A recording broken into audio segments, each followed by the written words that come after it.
ಉತ್ತರ ಅಮಿತ, ಹೀಗೆ ಗೀತಾಭಿವೃದ್ಧಿ ಅನೇಕ ಗ್ರಂಥಗಳಿದೆ.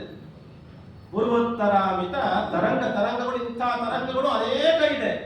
ಅಂಥದ್ದರಲ್ಲಿ ಸುಹಂಸ ರಾಯರ ಗ್ರಂಥಗಳನ್ನ ದೇವನಿಧಿಯಾದ ಗಂಗೆಯಲ್ಲಿ ಹೇಗೆ ಹಂಸಗಳು ಚೆನ್ನಾಗಿ ಓಡಾಡಿಕೊಂಡಿದ್ದಾವೋ, ರಾಯರ ಗ್ರಂಥಗಳೆಂಬಂತಹ ವಾಗ್ಗಂಗೆಯಲ್ಲಿ ಹಂಸ ಸುಹಂಸ ಪರಮಹಂಸ ಸನ್ಯಾಸಿಗಳು ಇವತ್ತಿಗೂ ಕೂಡ ಅವರ ಗ್ರಂಥಗಳಲ್ಲಿ ಓಡಾಡಿಕೊಂಡಿದ್ದಾರೆ.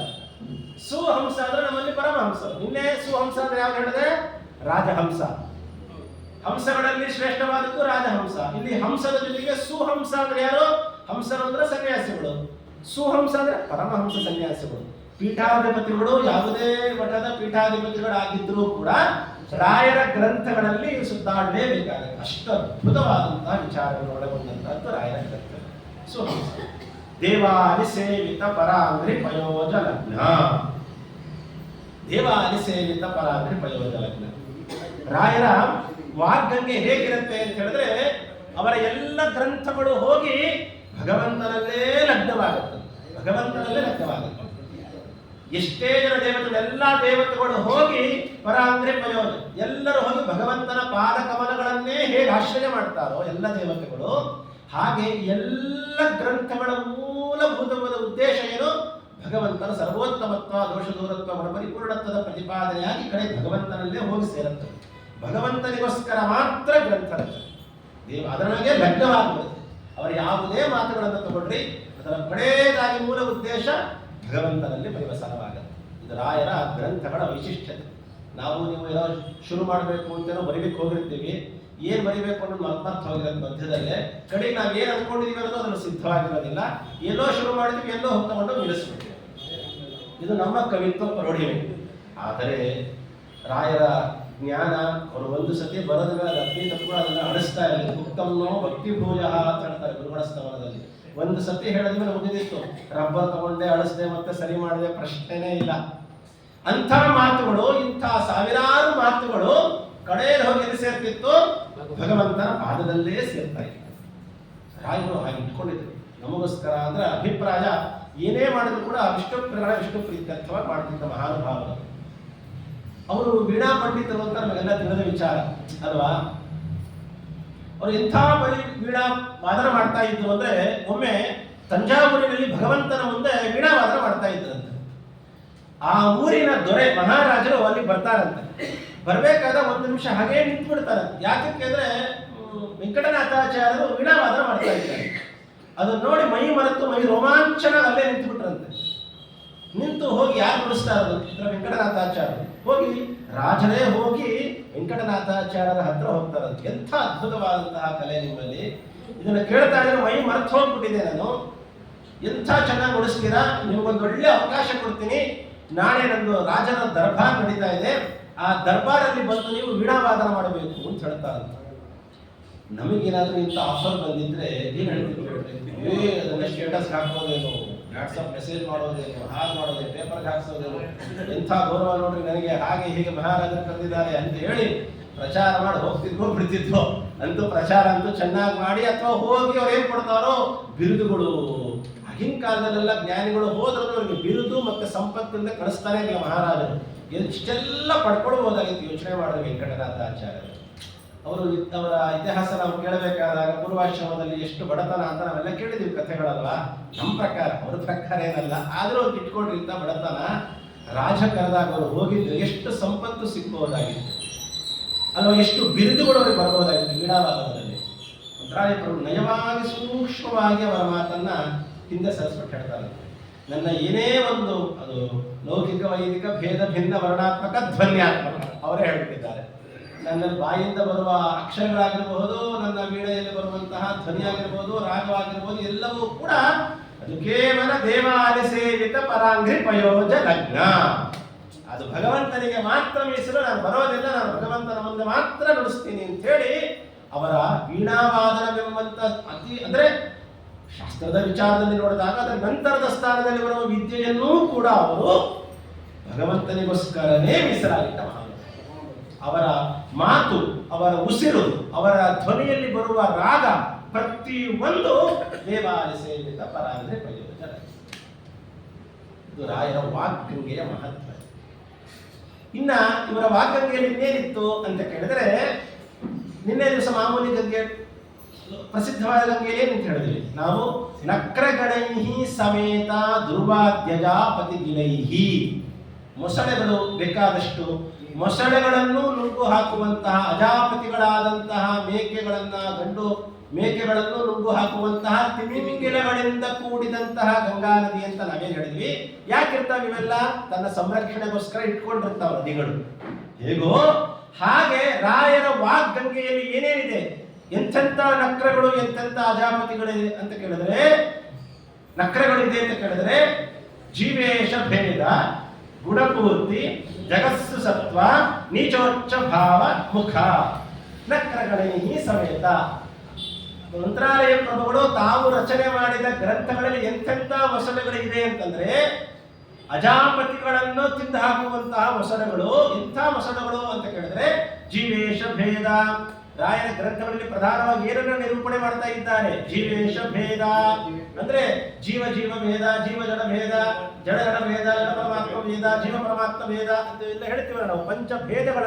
ಪಂಚಭೇದಗಳನ್ನ ಒಳಗೊಂಡಿದೆ ರಾಯರ ಗ್ರಂಥಗಳು. ಏನೋ ಬರೀ ಕಾವ್ಯವನ್ನ, ಅಲಂಕಾರವನ್ನ, ಪದಗಳ ಲಾಲಿತ್ಯವನ್ನ, ಇನ್ನೇನೋ ಚೆನ್ನಾಗಿ ಪ್ರಕೃತಿ ಸೌಂದರ್ಯವನ್ನ ಇಂಥದ್ದನ್ನು ಒಳಗೊಂಡಿದೆ ಅನ್ಕೊಳ್ಬೇಡ್ರಿ. ಅನೇಕ ಕವಿಗಳಂತವ್ರು ಬಂದವರಿದ್ದಾರೆ. ಆದರೆ ರಾಯರ ಗ್ರಂಥಗಳ ವೈಶಿಷ್ಟ್ಯತೆ ಜೀವೇಶ ಭೇದ. ಪಂಚಭೇದ ಅಂತ ಹೇಳ್ಬೋದಿತ್ತಲ್ಲ. ಅಂದ್ರೆ ಪಂಚಭೇದಗಳಲ್ಲಿ ಬಹಳ ಪ್ರಧಾನವಾದದ್ದು ಜೀವ ಪರಮಾತ್ಮ ಒಂದೇ ಅಂತ ಅನೇಕ ವಾದಗಳು ಮಾಡ್ತೀವಲ್ಲ, ಅದಕ್ಕೋಸ್ಕರ ಸ್ಪೆಸಿಫಿಕ್ ಅದಕ್ಕೆ ಉಪಲಕ್ಷಣತೆಯ ಜೀವೇಶ ಭೇದ. ಅದಾದ್ಮೇಲೆ ಇನ್ನೇನು ಹೇಳ್ತಾರೆ ಅವರ ಗ್ರಂಥಗಳಲ್ಲಿ? ಗುಣಪೂರ್ತಿ. ಜೀವೇಶ ಭೇದ ಗುಣಪೂರ್ಣ. ಭಗವಂತನ ಗುಣಪೂರ್ಣತ್ವವನ್ನು ತಿಳಿಸ್ಕೊಡ್ತಾರೆ. ಭಗವಂತನ ಗುಣಪರಿಪೂರ್ಣತ್ವಕ್ಕೆ ಆಚಾರ್ಯರು ಬಂದಂತೆ ನಾರಾಯಣಂ ಗುಣೈ ಸರ್ವೈಹಿ ಉದೀರ್ಣಂ ದೋಷವಂಚಿತಂ. ಆಚಾರ್ಯರು ಬಂದಂತೆ ನಮಗೆ ಭಗವಂತನ ದೋಷ ದೂರತ್ವ, ಗುಣಪರಿಪೂರ್ಣತ್ವ ಇದನ್ನು ತಿಳಿಸೋದಕ್ಕೋಸ್ಕರನೇ ಬಂದ ಮಹಾನುಭಾವರು. ಅದಕ್ಕೋಸ್ಕರ ರಾಯರು ಕೂಡ ತಮ್ಮ ಗ್ರಂಥಗಳಲ್ಲಿ ಜೀವೇಶ ಭೇದ ಗುಣಪೂರ್ತಿ, ಭಗವಂತನ ಗುಣ ಪರಿಪೂರ್ಣವಾದದ್ದು ಅನ್ನೋದನ್ನು ತಿಳಿಸಿದ್ದಾರೆ. ಅನ್ನುವಂತಹ ಮೊಸಳನ್ನು ಇಟ್ಟುಕೊಂಡಿದ್ದಾರೆ. ಜಗಸ್ಸು ಸತ್ವ. ಜಗತ್ತು ಅತ್ಯಂತ ಪಾರಮಾರ್ಥಿಕವಾದ ಸತ್ಯ. ವ್ಯಾವಹಾರಿಕ ಸತ್ಯ ಅಲ್ಲ, ಪಾರಮಾರ್ಥಿಕವಾದ ಸತ್ಯ. ಸತ್ಯನಾದ ಭಗವಂತನಿಂದ ಸೃಷ್ಟ್ಯವಾದ ಜಗತ್ತು ಕೂಡ ಪರಮ ಸತ್ಯವಾದದ್ದು ಅನ್ನೋದನ್ನ ರಾಯರ ಗ್ರಂಥಗಳಲ್ಲಿ ನಾವು ಕಾಣಬಹುದು. ಅಂಥ ವಿಷಯಗಳನ್ನು ಒಳಗೊಂಡಂತಹದ್ದು. ನೀಚೋಚ್ಚ ಭಾವ, ತಾರತಮ್ಯ. ಭೇದ ಬೇರೆ, ತಾರತಮ್ಯ ಬೇರೆ.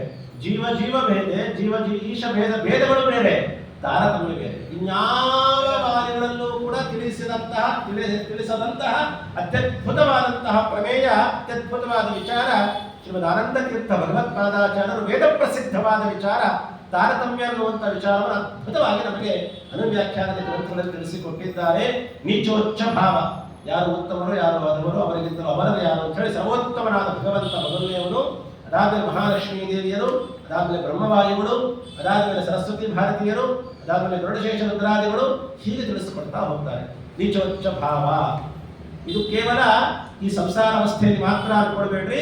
ಮುಕ್ತರಾದ ಮೇಲೂ, ಮೋಕ್ಷಕ್ಕೆ ಹೋದ ಮೇಲೂ ಕೂಡ ಅಲ್ಲೂ ಕೂಡ ತಾರತಮ್ಯ ಇದೆ ಅನ್ನುವಂಥ ಅದ್ಭುತವಾದ ವಿಚಾರಗಳನ್ನ ರಾಯರು ನಮಗೆ ತಮ್ಮ ಗ್ರಂಥಗಳಲ್ಲಿ ತಿಳಿಸಿಕೊಡ್ತಿದ್ದಾರೆ. ಜೀವೇಶ ಭೇದ, ಗುಣಪೂರ್ತಿ, ಜಗಸ್ಸು ಸತ್ವ, ನೀಚೋಚ್ಚ ಭಾವ, ಮುಖ ಅಂದ್ರೆ ಇವೇ ಪ್ರಧಾನವಾಗಿ ಉಳ್ಳಂತ ಇನ್ನೂ ಅದ್ಭುತವಾದ ಪ್ರಮೇಯಗಳನ್ನ. ಇಷ್ಟೇ ಮಾತ್ರ ಅಲ್ಲ, ಮುಖ ಅಂತಂದ್ರೆ ಜೀವನದಲ್ಲಿ ತ್ರೈವಿಧ್ಯ ಇದೆ. ಸಾತ್ವಿಕರು, ರಾಜಸರು, ತಾಮಸರು ಅನ್ನೋ ವಿಚಾರ ಆಗಿರಬಹುದು. ಮೋಕ್ಷ ಅಂದ್ರೆ ಸ್ವರೂಪಾನಂದದ ಆವಿರ್ಭಾವವೇ ಮೋಕ್ಷ. ಹೀಗೆ ಅನೇಕ ಪ್ರಮೇಯಗಳನ್ನು ಒಳಗೊಂಡಂತ ಅದ್ಭುತವಾದಂತಹ ಪ್ರಧಾನವಾದಂತಹ ಮುಖ. ನಕ್ರಗಣೈ ಸಮೇತ. ಇಂಥ ವಾಗ್ಗಂಗೆ ರಾಯರ ವಾಗ್ಗಂಗೆ ಏನೇನಿದೆ? ಭಗವಂತನ ಗುಣಪರಿಪೂರ್ಣತ್ವ ಇದೆ, ಜೀವ ಈಶ್ವರ ಭೇದತ್ವವನ್ನು ನಿರೂಪಣೆ ಮಾಡ್ತಾ ಇದೆ, ನಿಜೋಚ್ಚ ಭಾವ ತಿಳಿಸ್ತಾ ಇದೆ, ಜಗತ್ತಿನ ಪಾರಮಾರ್ಥಿಕ ಸತ್ಯತ್ವವನ್ನು ಪ್ರತಿಪಾದನೆ ಮಾಡ್ತಾ ಇದೆ. ಇನ್ನು ಅನೇಕ ರೀತಿಯಾದ ಪ್ರಮೇಯಗಳನ್ನು ಒಳಗೊಂಡಂತಹದ್ದು ವಾಗ್ಗಂಗೆ ರಾಯರದು. ದುರ್ವಾದ್ಯಜ ಪದಿಗಿಲೈಹಿ. ದುರ್ವಾದಿಗಳೆಂಬಂತಹ ದುರ್ವಾದಿಗಳು ರಾಯರ ಗ್ರಂಥವನ್ನು ಯಾರು ಅಧ್ಯಯನ ಮಾಡಿರ್ತಾರೋ ಅಂಥವರು ವಾದಕ್ಕೆ ಅಂತ ಕೂತರೆ ರಾಯರ ಗ್ರಂಥಗಳ ಅನುಗ್ರಹದಿಂದ, ಅದರ ಸಹಾಯದಿಂದ ದುರ್ವಾದಿಗಳೆಂಬಂತಹ ಅಜಾಪತಿ ಗಂಡು ಮೇಕೆಗಳು ಸ್ವಲ್ಪ ಕೊಂಬು ಗಿಂಬು ಇದ್ದು ಜಾಸ್ತಿ ಯುದ್ಧ ಮಾಡತ್ತಂತೆ, ಗುದ್ದಾಡತ್ತೆ ಅಂತ ಅಭಿಪ್ರಾಯ. ಎಷ್ಟೇ ನೀವು ಗುದ್ದಾಡುವಂತ ದುರ್ವಾದಿಗಳು ಬಂದರೂ ಕೂಡ ಅಜಾಪತಿ ಗಿಲೈಹಿ ಅಂತ ಅಜಾಪತಿಗಳನ್ನು ದುರ್ವಾದಿಗಳನ್ನು ಗಿಲೈಹಿ ತಿಂದು ಹಾಕ್ಬಿಡತ್ತಂತೆ. ಯಾವುದು? ನಕ್ರಗಣೈಹಿ. ಎಂಥ ನಕ್ರಗಣಗಳು? ಜೀವೇಶ ವೇದ, ಗುಣಪೂರ್ತಿ, ಜಗಸ್ಸು ಸತ್ವ, ನಿಜೋಚ್ಚ ಭಾವ, ಮುಖ. ಇವೇ ಮೊದಲಾದ ಪ್ರಮೇಯಗಳು ದುರ್ವಾದಿಗಳೆಂಬಂತ ಅಜಾಪತಿಗಳನ್ನು ನುಂಗು ಹಾಕ್ಬಿಡುತ್ತೆ. ರಾಯರ ಗ್ರಂಥಗಳು ಅಂಥ ಅದ್ಭುತವಾದ ರೀತಿಯಲ್ಲಿ ರಚನೆ ಮಾಡಿಕೊಟ್ಟಿದ್ದಾರೆ. ಗಿಲೈಹಿ ಅಂಥ ಗುರು ರಾಘವೇಂದ್ರ ವಾಕ್, ಅಂಥ ರಾಯರ ವಾಕ್ ದೇವತಾ ಸರಿತು. ವಾಕ್ ಗಂಗೆ ನಮಂ ವಿಮಲೀಕರೋತು, ನಮ್ಮನ್ನ ಸ್ವಚ್ಛರನ್ನಾಗಿ ಶುದ್ಧರನ್ನಾಗಿ ಮಾಡಲಿ ರಾಯರ ಮಾತುಗಳು ಎಂಬಂತಹ ಗಂಗೆ. ನೋಡ್ರಿ, ಪ್ರಸಿದ್ಧವಾದ ಗಂಗೆ ನಮ್ಮ ದೇಹವನ್ನ ಮಾತ್ರ ಶುದ್ಧೀಕರಿಸಬಹುದು. ಆದರೆ ರಾಯರ ವಾಗ್ಗಂಗೆ ಏನಿದೆ, ನಮ್ಮ ದೇಹವನ್ನ, ಬುದ್ಧಿಯನ್ನ, ಮನಸ್ಸನ್ನ ಅದ್ಭುತವಾದ ರೀತಿಯಲ್ಲಿ ನಮಗೆ ಶುದ್ಧರನ್ನಾಗಿ ಮಾಡಿ ರಾಯರು ತಗೊಂಡು ಹೋಗಿ ಭಗವಂತನ ಮುಂದೆ ನಿಲ್ಲಿಸ್ತಾರೆ. ಯಾಕೆ ಹೇಳ್ರಿ?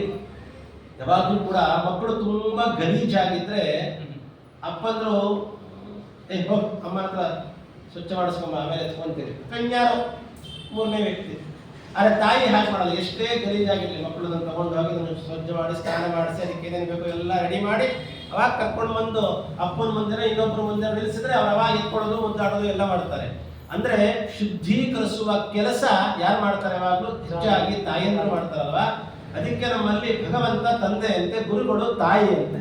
ನಮ್ಮನ್ನ ವಿಮಿಲೀಕರೋದು, ನಮ್ಮನ್ನು ಶುದ್ಧರನ್ನಾಗಿ ಮಾಡೋರು. ಶ್ರೀಮದ್ ಆಚಾರ್ಯರಿಂದ ಪ್ರಾರಂಭ ಮಾಡಿಕೊಂಡು ಅನೇಕ ಜನ ಮಹಾನುಭಾವರ ಗುರುಗಳೆಲ್ಲ ಏನಿದ್ದಾರಲ್ಲ, ಇವರು ನಮ್ಮನ್ನ ನಿರ್ಮಲೀಕರಣ, ನಮ್ಮನ್ನ ಮಲಿನವನ್ನ ತೊಡೆದು ಹಾಕಿ ಶುದ್ಧರನ್ನಾಗಿ ಮಾಡಿ ಕರ್ಕೊಂಡು ಹೋಗಿ ಭಗವಂತನ ಮುಂದೆ ನಿಲ್ಲಿಸ್ತಾರೆ. ದೀನಂ ದೂನಂ ಅನಾಥಂ ಅಂತ ಹೇಳಿ ವಾಯುದೇವರಿಗೆ ನಿಲ್ಲಿಸ್ತಾರಲ್ಲ, ಅವರೇ ಗುರುಗಳಲ್ವಾ.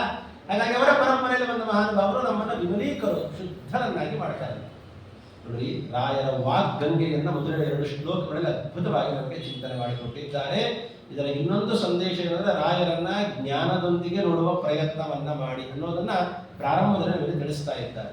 ಇದನ್ನ ತಿಳಿಸಿ ಈಗ ರಾಯರ ಇನ್ನೂ ಅನೇಕ ಲಕ್ಷಣಗಳನ್ನು ಹೇಳ್ತಾರೆ. ಇನ್ನೊಂದು 2 ಅದ್ಭುತವಾದ ಲಕ್ಷಣಗಳು ಚಿಂತನೆ ಮಾಡೋದಾಯಿತು ಅಂತಂದ್ರೆ, ಮುಂದಿನ ಶ್ಲೋಕದಲ್ಲಿ ಹೇಳ್ತಾರೆ, ಶ್ರೀರಾಘವೇಂದ್ರ ಸಕಲ ಪ್ರದಾತ ಸ್ವಪಾದ ಕಂಜದ್ವಯ ಭಕ್ತಿ ಮಧ್ಯ ಅಖಾದ್ರ ಸಂಭೇದನ ದೃಷ್ಟಿ ವಜ್ರ ಕ್ಷಮಾ ಸುರೇಂದ್ರೋ ಅವತು ಮಾಂ ಸದಾಯಂ. ಶ್ರೀರಾಘವೇಂದ್ರ ಸಕಲ ಪ್ರದಾತ. ರಾಯರನ್ನು ನಾವು ಸ್ತೋತ್ರ ಮಾಡಬೇಕಾದಾಗ ಸಕಲ ಪ್ರದಾತ ಅಂತ ಸ್ತೋತ್ರ ಮಾಡ್ತೀವಿ. ರಾಘವೇಂದ್ರ ಅನ್ನುವ ಶಬ್ದವೇ ಅದ್ಭುತವಾದ ಅರ್ಥವನ್ನು ನಮಗೆ ಕೊಡುತ್ತೆ. ಅಘ ಅಂದ್ರೆ ಪಾಪಗಳು ಅಂತ ಅರ್ಥ. ಆ ಎಲ್ಲ ಪಾಪಗಳನ್ನ ನಾಶ ಮಾಡಿ ಪುಣ್ಯವನ್ನ ಕೊಡುವ ವಿಚಾರದಲ್ಲಿ ಅವರು ಇಂದ್ರರಂತೆ, ದೇವತೆಗಳ ಒಡೆಯರಂತೆ. ವಾ ಅಂದ್ರೆ ಜ್ಞಾನ, ಜ್ಞಾನವನ್ನು ಅಜ್ಞಾನವನ್ನ ಕಳೆದು ಜ್ಞಾನವನ್ನ ಕೊಡುವ ವಿಚಾರದಲ್ಲಿ ಅವರು ಇಂದ್ರರಾಗಿದ್ದಾರೆ, ದೇವೇಂದ್ರರಂತೆ ಇದ್ದಾರೆ ಅನ್ನುವ ಕಾರಣಕ್ಕೋಸ್ಕರ ಅವರನ್ನು ನಾವು ರಾಘವೇಂದ್ರ ಅಂತ ಕರಿತೀವಿ. ಅಂಥ ರಾಘವೇಂದ್ರರು ಸಕಲ ಪ್ರದಾತರು. ಇಷ್ಟು ಚೆನ್ನಾಗಿ ಶಬ್ದಗಳನ್ನು ಇಟ್ಟಿದ್ದಾರಪ್ಪ ಬಣ್ಣಾಚಾರ್ಯರು. ಅಂದ್ರೆ ರಾಯರು ಏನು ಕೊಡ್ತಾರೆ ಅಂದ್ರೆ ಸಕಲ ಪ್ರದಾತ, ಸಕಲವನ್ನೂ ಕೊಡ್ತಾರಂತೆ. ಸಕಲವನ್ನು ಕೊಡ್ತಾರೆ. ಸಕಲವನ್ನು ಕೊಡೋದ್ರ ಅರ್ಥ ಏನು? ಐಹಿಕವಾದ ಫಲಗಳು, ಪಾರಮಾರ್ಥಿಕವಾದ ಫಲಗಳನ್ನು ಕೊಡ್ತಾರೆ. ಗುರುಗಳು ಅಂದ್ರೆ ಎಲ್ಲ ಕೊಡಬೇಕು ಅಂತ ಏನಿಲ್ಲ. ಗುರುಗಳು ಅಂದ್ರೆ ವಿದ್ಯೆ ಹೇಳ್ಕೊಟ್ಬಿಟ್ಟು ಹೋಗ್ಬಾರ್ಪ ಒಳ್ಳೆಯದಾಗಲಿ ದೇವರ ಅನುಗ್ರಹ ಆಗಲಿ ಅಂತ ಹೇಳಿ ಕೊಟ್ಟು ಕಳಿಸ್ತಾರೆ. ಗುರುಗಳೂ ಆಗಿ ಸಕಲ ಪ್ರದಾತರು ಆಗೋದಿದೆ ಅಲ್ಲ, ಅದು ಸಾಮಾನ್ಯವಾದ ವಿಚಾರ. ಇಂಥ ಲಕ್ಷಣ ಗುರು ಸಾರ್ವಭೌಮರಲ್ಲಿ ಸಕಲ ಪ್ರದಾತ. ಲೌಕಿಕವಾದಂತಹ ಫಲಗಳನ್ನ ಇವತ್ತು ಎಷ್ಟು ಜನ, ಕೋಟ್ಯಾಂತರ ಜನ ಭಕ್ತರುಗಳು ಹೋಗಿ ಪಡ್ಕೊಂಡು ಬರ್ತಿರೋ ನಾವೆಲ್ಲ ನೋಡ್ತಾ ಇರ್ತೀವಿ. ನಮ್ಮಿಂದ ಮೊದಲು ಮಾಡಿಕೊಂಡು ಅಲ್ವಾ. ನೀವು ಯಾವುದೇ ಮಠಮಾನ್ಯಗಳಿಗೆ ಹೋಗ್ರಿ, ಮಾತೃಸಂಘಗಳಿಗೆ ಹೋಗಿ, ಭಕ್ತಿ ಕೇಂದ್ರಗಳಿಗೆ ಹೋಗ್ರಿ, ಇನ್ನ ಮಂತ್ರಾಲಯ ಕ್ಷೇತ್ರಕ್ಕೆ ಹೋಗಿ ಎಷ್ಟು ಕಡೆ ರಾಯರನ್ನ ಹೋಗಿ ಅವರ ಸೇವೆಯನ್ನ ಮಾಡಿ ನಾನಾ ರೀತಿಯಾದ ಸೇವೆ, ಬಾಂಗ್ಲೆಯ ಸೇವೆ ಆಗಿರಬಹುದು, ರಥೋತ್ಸವ, ತನು ಮನ ಧನ ಜೀವನ ಎಲ್ಲ ಹೇಳ್ತಾರೆ. ಎಲ್ಲ ರೀತಿಯಾಗಿ ತಮ್ಮನ್ನು ತಾವು ಸಮರ್ಪಣೆ ಮಾಡಿಕೊಂಡು ರಾಯರು ನಮ್ಮನ್ನ ಅನುಗ್ರಹ ಮಾಡ್ತಾರೆ ಎನ್ನುವ ವಿಶ್ವಾಸದಿಂದ ಎಷ್ಟು ಜನ, ಕೋಟ್ಯಾಂತರ ಜನ ಭಕ್ತರು ಇವತ್ತಿಗೂ ಇಂದಿಗೂ ಕೂಡ ಅವರಿಂದ ಅನುಗ್ರಹಿತರಾಗಿ ಅವರ ಎಲ್ಲ ಅಭಿಷ್ಟ ಫಲಗಳನ್ನು ಹೊಂದುವವರಾಗೇ ಇದ್ದಾರೆ. ಅದಕ್ಕೋಸ್ಕರ ಅವರಿಗೆ ಶ್ರೀರಾಘವೇಂದ್ರ ಸಕಲ ಪ್ರದಾತ, ಎಲ್ಲ ವಿಧವಾದ ಫಲಗಳನ್ನು ಕೊಡ್ತಾರೆ. ಇದರಲ್ಲಿ ಮೋಕ್ಷವನ್ನೂ ಕೊಡ್ತಾರೆ ಒಂದರ್ಥದಲ್ಲಿ, ನೇರವಾಗಿ ಅಲ್ಲ. ವಿಷ್ಣುವಿಹಿತಾತ ಮೋಕ್ಷಸ್ಯ ವಾಯುಶ್ಚ ತದನುಜ್ಞೆಯ. ನೇರವಾಗಿ ಮೋಕ್ಷವನ್ನು ಕೊಡುವ ಅಧಿಕಾರ ಭಗವಂತನಿಗೆ ಮಾತ್ರ. ಅವರ ಅನುಗ್ರಹದಿಂದ ಮತ್ತೊಬ್ಬರು ಕೊಡಲಿಕ್ಕೆ ಸಾಧ್ಯ. ಮುಖ್ಯ ಪ್ರಾಣದೇವರು. ಅಂಥ ಮುಖ್ಯ ಪ್ರಾಣದೇವರ ಸಂಪೂರ್ಣ ಆವೇಶದಿಂದ ಅವರ ಅನುಗ್ರಹದಿಂದ ಕೂಡಿದಂತಹ ಮಹಾನುಭಾವರು ಪ್ರಹ್ಲಾದರಾಜರು. ಆ ಮಹಾನುಭಾವರೇ ಮಂತ್ರಾಲಯ ಪ್ರಭುಗಳಾಗಿ ಅವತರಿಸಿದ್ದಾರೆ. ಹಾಗಾಗಿ ನಾನು ಯಾಕೆ ಮಾತನ್ನು ಹೇಳ್ತಾ ಇದ್ದೀನಿ ಅಂದರೆ, ಚಿತ್ರದುರ್ಗದ ಆ ಊರಿನಲ್ಲಿ ಇವತ್ತಿಗೂ ಕೂಡ ರಾಮದೇವರ ಪೂಜೆಗೆ ಗುರುಗಳ ಸೇವೆಗೋಸ್ಕರ ಒಂದಂತ ವೆಂಕಣ್ಣ ಅಂತ, ದಿವಾನ್ ವೆಂಕಣ್ಣ ಅಲ್ಲ, ಇನ್ನೊಬ್ಬರು ವೆಂಕಣ್ಣ ಅಂತಿದ್ರು. ಅವರಿಗೆ ನೀರಿನ ವೆಂಕಣ್ಣ ಅಂತ, ಅವರಿಗೆ ಮೋಕ್ಷವನ್ನ ಕೊಟ್ಟಂತಹ ಸ್ಥಳ ಅಂತ ಹೇಳ್ತಾರೆ. ಅಭಿಪ್ರಾಯ ಪರಂಪರಾದಿಂದ ತಗೊಂಡಾಗ ನಾವು ಅಂದ್ರೆ ಮೋಕ್ಷವನ್ನ ಇಂಡೈರೆಕ್ಟ್ ಆಗಿ ವಾಯುದೇವರ ಮುಂದೆ ಪ್ರಾರ್ಥನೆ ಮಾಡಿಸಿ ವಾಯುದೇವರಿಗೆ ಹೂವರಿಸಿ ವಾಯುದೇವರ ಹೂವರಿಸಿದ ಅಭಿಪ್ರಾಯ. ನೇರವಾಗಿ ಮೋಕ್ಷ ಕೊಡ್ಲಿಕ್ಕೆ ಭಗವಂತನಿಗೆ ಮಾತ್ರ, ಅವರ ಅನುಗ್ರಹ ವಾಯುದೇವರಿಗೆ ಸಾಧ್ಯ. ಈ ರೀತಿಯಾಗಿ ನಾವು ಚಿಂತನೆ ಮಾಡಲಿಕ್ಕೂ ಅವಕಾಶ ಉಂಟು ಅನ್ನೋ ಅಭಿಪ್ರಾಯದಲ್ಲಿ ಸಕಲ ಪ್ರದಾತ, ಸಕಲ ಅಂದ್ರೆ ಎಲ್ಲ ಸೇರ್ಕೊಳ್ಳೇಬೇಕಲ್ವಾ. ಸಕಲ ಪ್ರದಾತ ಎಲ್ಲ ಕೊಟ್ಬಿಟ್ಟು ಒಂದು ಕೊಡಲಾದ್ರೆ ಸಕಲ ಅಂತ ಹಿಂಗಾಗತ್ತೆ. ಶ್ರೀರಾಘವೇಂದ್ರ ಸಕಲ ಪ್ರದಾತ ಒಂದು ಬಿಟ್ಟು ಒಂದು ಎರಡು ಸ್ತೋತ್ರ ಮಾಡಬೇಕಾಗಿತ್ತು. ಯಾಕಂದ್ರೆ ಮುಚುಕುಂದ ಮಹಾರಾಜನ ಪ್ರಸಂಗದಲ್ಲಿ ಹೇಳಬೇಕಾದಾಗ ಭಾಗವತದ ಆಚಾರ್ಯ ನುಡಿಯೇ ಹೇಳ್ತಾರೆ, ದೇವತೆಗಳೆಲ್ಲ ಮುಚುಕುಂದ ಮಹಾರಾಜನಿಗೆ ಏನ್ ಬೇಕಾದ್ರೂ ವರ ಕಡ್ಕೊ ಕೊಡ್ತೀನಿ ಒಂದು ಬಿಟ್ಟು ಅಂತ ಹೇಳ್ತಾರೆ. ಮೋಕ್ಷ ಬಿಟ್ಟು ಏನ್ ಬೇಕಾದ್ರೂ ಕಡ್ಕೊ ಅಂತಾರೆ. ಅಭಿಪ್ರಾಯ ಅವ್ರಿಗೆ ಕೊಡಕ್ಕಾಗದಿದ್ದು ಇವ್ರಿಗೆ ಕೊಡ್ತಾರ ಅಭಿಪ್ರಾಯ ಅಲ್ಲ. ಅಭಿಪ್ರಾಯ ಅಂದ್ರೆ ಏನ್ ಹೇಳಕ್ ಬರ್ತಾ ಇದ್ದೀನಿ ನಾನು ಅಂದ್ರೆ, ರಾಯರು ಅಂಥ ಕಾರುಣ್ಯ ಮೂರ್ತಿಗಳು, ಅವರೊಳಗೆ ವಿಶೇಷವಾದ ವಾಯುದೇವರ ಆವೇಶವಿದೆ ಅನ್ನೋದು ಕೂಡ ಇದರಿಂದ ನಮಗೆ ಗೊತ್ತಾಗುತ್ತೆ. ಸಕಲ ಪ್ರದಾತ, ಇಂಥ ಮಾತನ್ನ ಕಪ್ಪಣ್ಣಾಚಾರ್ಯ ಗಟ್ಟಿದ್ದಾರೆ ಅಲ್ವಾ.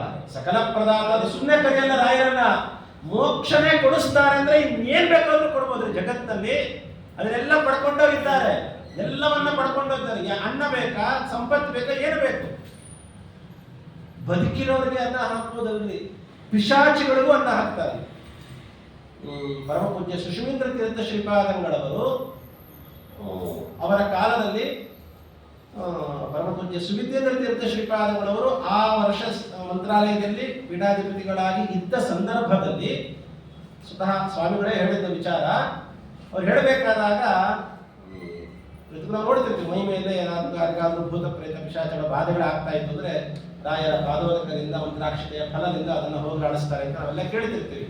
ಆಗ ಸುಷುಮೀಂದ್ರ ತೀರ್ಥ ಶ್ರೀಪಾದರು, ಸುವಿದ್ಯೇಂದ್ರ ತೀರ್ಥ ಶ್ರೀಪಾದರು ಇಬ್ಬರು ನಿಂತಿರ್ಬೇಕಾದ್ರೆ ಯಾರೋ ಒಬ್ರು ಈ ರೀತಿಯಾಗಿ ಬಂದು ಪ್ರೇತ ಬಾಧೆ ಉಂಟಾಗ್ತಾ ಇದೆ ಅಂತ ಹೇಳಿದಾಗ, ಹೋಗ್ಬೇಕು ಅಂತ ಹೇಳಿದಾಗ ಆ ಒಳಗಿರುವ ಪ್ರೇತ ಹೇಳ್ತಾ ಇದೆ ಅಂತೆ, ನನ್ನೊಬ್ಬನು ಹೊರಗೆ ಹಾಕ್ಬೋದು, ನನ್ನಂತ ಸಾವಿರಾರು ಜನ ಪ್ರೇತಗಳಿಗೆ ರಾಯ ಊಟಕ್ಕೆ ಹಾಕ್ತಾರೆ, ಅವನ್ನೆಲ್ಲ ಓಡಿಸ್ತೀರಾ ಅಂತ ಕೇಳಿದ್ರು. ಯಾಕೆ ಹೇಳಿದೆ ಈ ಮಾತನ್ನ ಅಂದ್ರೆ, ಸಕಲ ಪ್ರದಾತ ಒಂದರ್ಥ ಏನು ಗೊತ್ತಾ, ಎಲ್ಲವನ್ನ ಕೊಡ್ತಾರೆ ರಾಯರು. ಶ್ರೀ ರಾಘವೇಂದ್ರ ಸಕಲ ಪ್ರದಾತ. ಇನ್ನೊಂದು ಅರ್ಥ ಏನು ಗೊತ್ತಾ, ಸಕಲರಿಗೂ ಪ್ರದಾತ. ಎಲ್ಲವನ್ನ ಕೊಡ್ತಾರೆ, ಓಕೆ, ಎಲ್ಲರಿಗೂ ಕೊಡ್ತಾರೆ, ಬಹಳ ಇಂಪಾರ್ಟೆಂಟ್. ಯೋಚನೆ ಮಾಡ್ರಿ, ನಾನು ನಮ್ಮ ಮಕ್ಕಳಿಗೆ ಎಲ್ಲ ಮಾಡ್ತೀನಿ. ಎಲ್ಲ ಮಾಡ್ತೀಯ? ಯಾರಿಗೆ? ನನ್ನ ಮಕ್ಕಳಿಗೆ. ನನ್ನ ಮಕ್ಕಳಿಗೆ ನಾನು ಎಲ್ಲ ಮಾಡ್ತೀನಿ. ಅದು ದೊಡ್ಡದಲ್ಲ, ನಿಮ್ ಕರ್ತವ್ಯ. ಎಲ್ಲರಿಗೂ ಮಾಡ್ತೀನಿ ಅನ್ನೋದಿದೆ ಅಲ್ಲ ನೋಡಿ, ಬಿಡಿಸಿಕೊಂಡ್ರೆ ಹೆಂಗಿರುತ್ತೆ. ಶ್ರೀರಾಘವೇಂದ್ರ ಸಕಲರಿಗೂ ಪ್ರದಾತರಾಗಿದ್ದಾರೆ. ಇವತ್ತು ಎಲ್ಲ ವಿವರಣೆಯರು, ಎಲ್ಲ ರೀತಿಯಾದಂತಹ ವರ್ಣದವರು, ಎಲ್ಲ ರೀತಿಯಾದಂತಹ ಪಂಗಡದವರಿಗೆ, ಅನ್ಯ ಧರ್ಮೀಯರು ಇವತ್ತಿಗೂ ಕೂಡ ರಾಯರಿಗೆ ನಮಸ್ಕಾರ ಮಾಡುವಂತಹದ್ದು ಇತಿಹಾಸ. ನಾವು ಕ್ರಿಶ್ಚಿಯನ್ ಸಮುದಾಯದವರು, ಇಸ್ಲಾಂ ಸಮುದಾಯದವರು, ಥಾಮಸ್ ಕಥೆ ನಾವೆಲ್ಲ ಕೇಳಿದ್ದೀವಿ. ಅನೇಕ ಇಸ್ಲಾಂ ಬಾಂಧವರು ಕೂಡ ಇವತ್ತಿಗೂ ಹೋಗಿ ರಾಯರಿಗೆ ನಮಸ್ಕಾರ ಹಾಕ್ತಾರೆ. ಹೌದು, ನಾನು ಹೇಳಕ್ ಬರ್ತಾ ಇದ್ದೀನಿ ಅಂದ್ರೆ, ಯೋಗ್ಯರು ಯಾರ್ಯಾರಿದ್ದಾರೋ, ಭಕ್ತರು ಯಾರ್ಯಾರಿದ್ದಾರೋ ಎಲ್ಲರಿಗೂ ಕೂಡ ರಾಯರು ಸಕಲರಿಗೂ ಪ್ರದಾತರಾಗಿದ್ದಾರೆ. ಇದು ಬಹಳ ನಾವು ಮಾಡ್ತೀವಿ. ನಾವು ಎಲ್ಲರಿಗೂ ನಮ್ಮ ಮನೆಯವರಿಗೆ ನಾವು ಕೊಡ್ತೀವಿ. ಸಕಲವನ್ನ ಕೊಡೋದಿಲ್ಲ, ಮೊದಲನೇದು ಕೊಟ್ಟರು ನಮ್ಮ ಮನೆಯವರಿಗೆ ಕೊಟ್ಕೊಡ್ತೀವಿ. ಆದ್ರೆ ರಾಯರು ನಮ್ಮ ಮಠ, ನಮ್ಮ ಜಾತಿ, ನಮ್ಮ ಮತ ಯಾವುದು ಅಲ್ಲ, ಭಗವಂತನ. ಇದು ರಾಯರ ಕಾನೂನು. ಸಕಲ ಪದಾರ್ಥ. ಸಕಲ ಪದಾರ್ಥ ಅಂದ್ರೆ ಇನ್ನೊಂದು ಅರ್ಥನ ಮಾಡಬೇಕು. ಎಲ್ಲವನ್ನು ಕೊಡೋದು ಅಂತ ಅರ್ಥನ ಅಂತ ಕೇಳಿದ್ರೆ ಅಲ್ಲ. ಇಷ್ಟೊಂದು ಕೇಳಿದ್ವಿ ಎಲ್ಲವನ್ನ ಕೊಡೋದು. ಇನ್ನು ಮುಂದೆ ಕೇಳೋಣ, ಸಕಲ ಪದಾರ್ಥ ಅಂತಂದ್ರೆ ಎಲ್ಲವನ್ನ ಕೊಡೋದಲ್ಲ. ಮತ್ತೆ ಹಾಗಾದ್ರೆ ಎಲ್ಲವನ್ನ ಕೊಡೋದು ಅಂದ್ರೆ ಅರ್ಥ ಏನಾದ್ರೆ ಅಂತ ಕೇಳಿದ್ರೆ, ಯಾರಿಗೆ ಯಾವುದು ಎಷ್ಟು ಯೋಗ್ಯತೆಯಲ್ಲಿ ಇಟ್ಟಿರ್ತಾರೋ ಭಗವಂತ ಅಷ್ಟನ್ನ ಕೊಡೋದು ಅಂತ. ಯಾಕೆ ಮಾತನ್ನು ಹೇಳ್ತೀನಿ ನಾವು ಅಂದ್ರೆ, ನಾವೇ ಎಷ್ಟೊತ್ತಿಗೆ ರಾಯರ ಸೇವೆ ಮಾಡಿರ್ತೀವಿ ಏನೋ ಒಂದು ಅಂದ್ಕೊಂಡು. ಆ ಕೆಲಸ ಆಗಿರುತ್ತೆ. ಇನ್ನೊಂದ್ಸತಿ ಇನ್ನೊಂದು ಕೆಲಸ ಅನ್ಕೊಂಡು ಸೇವೆ ಮಾಡ್ತೀವಿ, ಆ ಕೆಲಸ ಆಗಿರಲ್ಲ. ಓ, ರಾಯರಿಗೆ ಶಕ್ತಿ ಕಮ್ಮಿ ಆಗ್ಬಿಟ್ಟಿದೆ, ನಮ್ ಯೋಚನೆ, ನಂಗೆ ಯೋಗ್ಯತೆ ಇಲ್ಲ ಅಥವಾ ನಾನು ಸರಿ ಮಾಡಿಲ್ಲ, ಬರೋದೇ ಇಲ್ಲ, ನಾನು ಪರ್ಫೆಕ್ಟ್. ರಾಯರಿಗೆ 305 ವರ್ಷ ಆಯ್ತು, ಸ್ವಲ್ಪ ಶಕ್ತಿ ಸ್ವಲ್ಪ ಕಮ್ಮಿ ಆಗಿರ್ಬೇಕೇನೋ, ಇದು ನಮ್ಮ ಯೋಚನೆ. ಸಕಲ ಪ್ರದಾತ ಅಂದ್ರೆ ಯಾವ ಸಮಯಕ್ಕೆ ಯಾರಿಗೆ ಎಷ್ಟು ಕೊಡಬೇಕು ಅಷ್ಟನ್ನ ಕೊಡ್ತಾರೆ. ಇದು ಸಜ್ಜನರ ಲಕ್ಷಣವೇ. ಒಂದು ಉದಾಹರಣೆ ಕೊಡ್ತೀನಿ, ಅರ್ಥ ಆಗತ್ತೆ. ಈಗ ಮಗುನ ಅಮ್ಮ ಕರ್ಕೊಂಡು ಹೋಗ್ತಿರ್ತಾಳೆ ಮಾರ್ಕೆಟ್ನಾಗ, ಹೋಗ್ತಾ ಅಮ್ಮ ಒಂದು ಹಣ್ಣು ಕೊಡಿಸು ಅಂತ ಕೇಳಿದ್ರು, ಅಮ್ಮ ಎಳ್ಳೀರು ಕೊಡಿಸು ಅಂತ ಕೇಳಿದ್ರು, ಕೊಡಿಸ್ತಾಳೆ. ಯಾರೋ ಒಬ್ಬ ಸಿಗರೇಟ್ ಸಿಕ್ಕೊಂಡು ನಿಂತಾನೆ, ಅಮ್ಮ ಸಿಗರೇಟ್ ಕೊಡಿಸು ಅಂತ ಕೇಳಿದ್ರು, ಕೊಡಿಸ್ತಾಳ ಅಮ್ಮ. ನನ್ನ ಮಗು ಕೇಳಿದೆ, ನಾನು ಕೊಡಿಸುತ್ತಿರ್ತೀನಿ, ನನ್ನೊಂದು ಸಂಕಲ್ಪ, ನಮ್ಮ ಮಕ್ಕಳು ಏನು ಕೊಡಿಸ್ತಾಳೆ, ಇಲ್ಲ ಅನ್ನಲ್ಲ ಅಂತ ಅನ್ಕೊಂಡ್ರು ತಾಯಿ ಸಿಗರೇಟ್ ಕೊಡಿಸ್ತಾಳ. ಯಾವುದನ್ನ ಕೊಡುವುದರಿಂದ ಮಗುವಿಗೆ ಹಿತವೋ ಅಂತಹದ್ದನ್ನ ಮಾತ್ರ ಕೊಡ್ತಾಳೆ ತಾಯಿ. ಆದ್ರೆ ತಾಯಿ ಬೇರೆ ಹಠ ಮಾಡ್ತೀವಿ ಒಂದು ಕೊಟ್ಟು ಕಳಿಸ್ರಿ ಮಗುಗೆ ಅಂತೀವಿ. ಅಮ್ಮ ಆದ್ರೆ ಅದು ಕೊಡಬೇಡ್ರಿ ಮಗುಗೆ, ಅದು ಗಂಟನೇ ಕೊಡ್ತೇನೆ, ಅದು ಕೊಡಬೇಡ್ರಿ ಮಗುಗೆ, ಜೀರ್ಣ ಆಗಲ್ಲ ಅಮ್ಮ ಹೇಳ್ತಾಳೆ. ಯಾಕೆ? ಅಷ್ಟು ಪ್ರೀತಿ ವಾತ್ಸಲ್ಯ. ಹಾಗೆ ಕೇಳಿದ್ದನ್ನೆಲ್ಲ ಕೊಡೋಣ ಅಮ್ಮ ಅಂತ ಕರೆಯಲ್ಲ, ಕೇಳಿದ್ದನ್ನೆಲ್ಲ ಕೊಡೋರ್ನ ಗುರುಗಳು ಅಂತ ಕರೆಯಲ್ಲ. ಯಾವುದು ನಮಗೆ ಹಿತವೋ ಅದನ್ನ ಕೊಡೋರ್ನ ಗುರುಗಳು ಅಂತ ಕರೆಯೋದು. ನಿಜವಾಗಿ ಹೇಳಬೇಕು, ನಾವು ಯಾವುದನ್ನು ಕೇಳ್ತೀವಿ ಅದನ್ನ ನಮ್ಗೆ ಹಿತನ ರಾಯರು ಕೊಡ್ತಾರೆ. ಯಾವುದನ್ನು ಕೇಳಿದಾಗ ನಮಗದು ಹಿತ ಅಲ್ಲ ಅಂತ ರಾಯರು, ಅವ್ರ ಜ್ಞಾನಿಗಳು, ಅವ್ರಿಗೆ ಗೊತ್ತಿರುತ್ತೆ, ಆಗ ಅದನ್ನು ಕೊಡೋದಿಲ್ಲ, ನಮ್ಮ ಹಿತಕ್ಕೋಸ್ಕರ ಕೊಡೋದಿಲ್ಲ. ಸಕಲ ಪ್ರದಾತ ಅಂದ್ರೆ ಎಲ್ಲವನ್ನ ಕೊಡೋದು ಅಂತ ಅರ್ಥ ಅಲ್ಲ, ಯೋಗ್ಯವಾದದ್ದನ್ನ ಕೊಡೋದು ಅಂತ.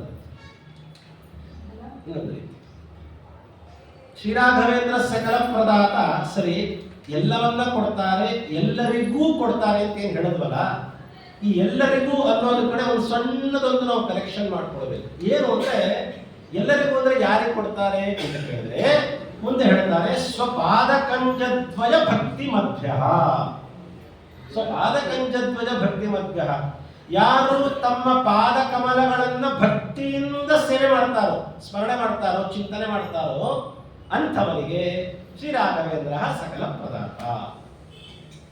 ರಾಯರ ಪಾದ ಕಮಲಗಳನ್ನ ಗಟ್ಟಿಯಾಗಿ ಹಿಡಿದು ಅವರಲ್ಲೇ ನಾವು ಶರಣಾಗತರಾಗಿ ಸ್ವಾಮಿ ಅನುಗ್ರಹ ಮಾಡಿ ಅಂತ ಕೇಳ್ಕೊಳ್ತಾರಲ್ಲ ಯಾರ್ಯಾರು, ಯಾವ ವರ್ಣ ಹೇಳಿಲ್ಲ, ಯಾವ ಧರ್ಮ ಹೇಳಿಲ್ಲ, ಯಾವುದ್ಯಾವುದೂ ಹೇಳಿಲ್ಲ, ಒಟ್ಟಾರೆ ರಾಯರ ಪಾದಗಳನ್ನ ಗಟ್ಟಿಯಾಗಿ ಹಿಡಿದು ನಂಬಿ ಅವರಲ್ಲಿ ಯಾರು ಶರಣಾಗತರಾಗಿ ಅವರನ್ನ ಪ್ರಾರ್ಥನೆ ಮಾಡ್ತಾರೋ ಅವರಿಗೆ ಸಕಲ ಪ್ರದಾತ.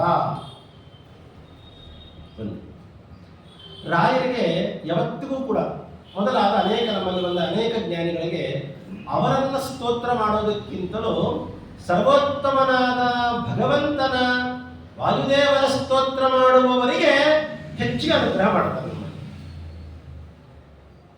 ಮತ್ತೆ ಇಲ್ಲಿ ರಾಯರು ತಮ್ಮ ಪಾದ ಕಮಲಗಳನ್ನ ಆಶ್ರಯ ಮಾಡಿದವರಿಗೆ ಅನುಗ್ರಹ ಮಾಡ್ತಾರೆ ಅಂತ ಹೇಳಿದ್ರಲ್ಲ, ಅದು ಮೂಲ ಅರ್ಥ ಅಲ್ಲ, ಪ್ರಧಾನ ಇನ್ನೊಂದು ಅರ್ಥ ಇದೆ. ಸ್ವ ಪಾದಕಂಜದ್ವಯ ಭಕ್ತಿ ಮಧ್ಯ. ಸ್ವ ಅಂದ್ರೆ ಗೊತ್ತಾ, ಭಗವಂತ ಅಂತ ಅರ್ಥ. ಆಚಾರ್ಯರು ತಾತ್ಪರ್ಯಗಳಲ್ಲಿ ಹೇಳ್ತಾರೆ, ಪರಹ ಸ್ವಹ ಹರಿಹಿ ಉತ್ಥಾಮ ಇತಿ ನಾಮ ಚತುಷ್ಟಯಂ. ಭಗವಂತನಿಗೆ 4 ನಾಮಗಳಿದೆ. ಪರಹ, ಸ್ವ, ಹರಿಹಿ, ಉತ್ಥಾಮ. 4 ರೀತಿಯಾದ ಅರ್ಥವನ್ನು ಕೊಡುವಂತಹದ್ದು. ವಿಷ್ಣೋರ್ ಮುಖ್ಯಂತು ಯೋ ವೇದ ಉಚ್ಯತೆ ಸರ್ವಪಾಪ್ತಕೈಹಿ. ಈ 4 ನಾಮಗಳು ಮುಖ್ಯವಾದಂತಹ ನಾಮಗಳಂತೆ. ಅದರಲ್ಲಿ ಸ್ವ ಅಂದ್ರೆ ಸರ್ವೋತ್ತಮ ಅಂತ ಅರ್ಥ. ಅಂದ್ರೆ ಸರ್ವೋತ್ತಮನಾದ ಸ್ವ ಶಬ್ದ ವಾಚ್ಯನಾದ, ಸ್ವ ಅಕ್ಷರದಿಂದ ವಾಚ್ಯನಾದ ಭಗವಂತನ ಪಾದ ಕಂಜದ್ವಯ ಭಕ್ತಿ ಮಧ್ಯ. ನನ್ನ ಪಾದವನ್ನು ಹಿಡಿತಿರೋ ಬಿಡ್ತಿರೋ ನನಗೆ ಗೊತ್ತಿಲ್ಲ, ನಮ್ಮ ಸ್ವಾಮಿಯಾದಂತ ಭಗವಂತನ ಪಾದಗಳನ್ನ ಗಟ್ಟಿಯಾಗಿ ಯಾರು ಹಿಡಿತಾರೋ ಅವರಿಗೆ ಸಕಲ ಪ್ರದಾತರು. ರಾಯರು ಹೇಳ್ತಾರೆ, ಇದು ಬೇರೆ ಯಾರೋ ಬೇಡ, ನಾನೇ ಬಹಳ ದೊಡ್ಡ ಉದಾಹರಣೆ. ಪ್ರಹ್ಲಾದ ರಾಜರಾಗಿರಬೇಕಾದಾಗ ಅವರಪ್ಪ ಹಿರಣ್ಯಕಶಿಪು ಬೇಕಾದಷ್ಟು ಅನಿಷ್ಟ ಪೀಡೆಗಳನ್ನು ಉಂಟು ಮಾಡಿದಾಗೆಲ್ಲ ಸ್ವಪಾದ ಕಂಜದ್ವಯ ಭಕ್ತಿ ಮಧ್ಯ ಭಗವಂತನ ಪಾದಗಳನ್ನು ಗಟ್ಟಿಯಾಗಿ ಹಿಡಿದವರೇ ಅವರೇನ ದೃಢಕಾಷ್ಟ ಪರಿಪೂರ್ಣ ಗೋವಿಂದ ಅಂತ ತಿಳಿದವರನ್ನ ಚಿಂತನೆ ಮಾಡಿದ್ದಕ್ಕೆ ಭಗವಂತ ಎಲ್ಲವನ್ನ ಕೊಟ್ಟಾರೆ, ಇಂಥದ್ದಿಲ್ಲ ಎಲ್ಲವನ್ನ ಕೊಟ್ಟ. ಹಾಗಾಗಿ ರಾಯರು ಹೇಳ್ತಾರೆ, ಭಗವಂತನ ಪಾದವನ್ನ ಗಟ್ಟಿಯಾಗಿ ನಾವು ಹಿಡಿದು ಸ್ಮರಣೆ ಮಾಡಿದರೆ ಇದು ಒಂದು. ಸ್ವಪಾದಕಂಜದ್ವಯ ಭಕ್ತಿ ಮಧ್ಯ. ಪಾದ ಅಂದ್ರೆ ಗೊತ್ತಾ, ಪದಗಳ ಸಮೂಹಕ್ಕೆ ಪಾದ ಅಂತ ಕರೀತೀವಿ. ರಾಯರ ಸ್ವಪಾದ, ರಾಯರ ಗ್ರಂಥಗಳನ್ನ ಯಾರು ಸೇವನೆ ಮಾಡ್ತಾರೋ ಅಂಥವರಿಗೆ ಸಕಲ ಪ್ರದಾತ. ಇದು ಯಾರಿಗೆ? ಮೋಕ್ಷ. ಸಕಲ ಪ್ರದಾತ ಅನ್ನುವ ಕಡೆ ಮೋಕ್ಷವನ್ನ ಕೊಡಿಸ್ತಾರೆ ಅಂತ ಹೇಳಿದ್ವಲ್ವ ನಾವು. ಸೇವೆ ಮಾಡ್ತೀವಿ, ರಥೋತ್ಸವ, ತೀರ್ಥ ಪ್ರಸಾದ, ಮುಂಚಾಮೃತ, ಅಷ್ಟೋತ್ತರ ಇವೆಲ್ಲವಕ್ಕೂ ಮೋಕ್ಷದಲ್ಲಿ ಆಗತ್ತಿಲ್ಲ ಅಂತಲ್ಲ. ಅದರ ಅಭಿಪ್ರಾಯ ಸ್ವಪಾದ ಕಂಜದ್ವಯ ಭಕ್ತಿಮತ್ಯ. ಪಾದ ಅಂದ್ರೆ ಗ್ರಂಥಗಳು. ರಾಯರಿಂದ ರಚಿತವಾದಂತಹ ಪರಿಮಳವೇ ಮೊದಲಾದ ಅನೇಕ ಗ್ರಂಥಗಳನ್ನ ಯಾರು ಗಟ್ಟಿಯಾಗಿ ಹಿಡಿದಿರ್ತಾರೋ ಅಂಥವರಿಗೆ ಶ್ರೀರಾಘವೇಂದ್ರ ಸಕಲ ಪ್ರದಾತ, ಮೋಕ್ಷವನ್ನು ಕೊಟ್ಟು ಅನುಗ್ರಹ ಮಾಡ್ತಾರೆ, ಕೊಡಿಸಿ. ಮತ್ತದೇ ಸ್ವಪಾದ, ಕೇವಲ ನನ್ನ ಗ್ರಂಥಗಳಲ್ಲಿ ಅದು ಪರ್ಯವಸನ ಆಗೋದು ಬೇಡ. ನನ್ನ ಗ್ರಂಥಗಳ ಅಂತರ್ಯಾಮಿಯಾಗಿ ಟೀಕಾ ಗ್ರಂಥಗಳು, ಅವರ ಗ್ರಂಥಗಳ ಅಂತರ್ಯಾಮಿಯಾಗಿ ಆಚಾರ್ಯರ ಗ್ರಂಥಗಳು, ಅವರ ಗ್ರಂಥಗಳ ಅಂತರ್ಯಾಮಿಯಾಗಿ ವೇದವ್ಯಾಸ ದೇವರ ಬ್ರಹ್ಮಸೂತ್ರಗಳು ಸ್ವಪಾದ.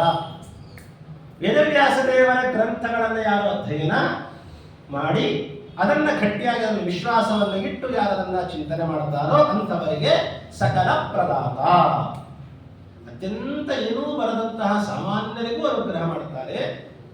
ಎಲ್ಲವನ್ನ ತಿಳಿದು ಮೋಕ್ಷ ಮುಕ್ತಿಯೋಗ್ಯರಾದಂತಹ ಜ್ಞಾನಿಗಳಿಗೂ ಅನುಗ್ರಹ ಮಾಡ್ತಾರೆ. ಇದ್ರೆ ಯಾವ ಸ್ಥಾನದಲ್ಲಿರಬೇಕು ಯೋಚನೆ ಮಾಡಿ.